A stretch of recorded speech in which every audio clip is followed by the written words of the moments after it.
Hi guys, ay mga kadagat. Oh, dito na naman tayo sa dagat. Nag-bonfire na naman kami. At mag-iihaw daw kami ngayon ng klasik-klasik isda na nakuha namin ngayong araw. Dito, pating.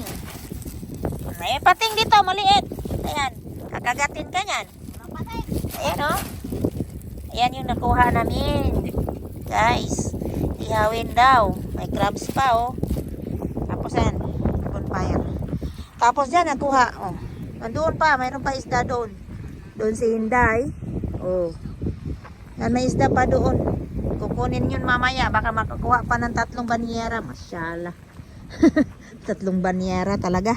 Tapos ito ngayon yung nakuha ni Bruno. Yan, si Bruno doon, oh. Yan, nakuha ni Bruno. Tapon ni Bruno yan. So, okay guys, nandito na, magbablog na si Madam Amena. Dito yung ano, dito yung isda na buhaya. Buhaya to guys, buhaya. Ayan, kaunon ka nito. Ay, kagilid. Ano na. Tapos, mayroon pa kaming crab.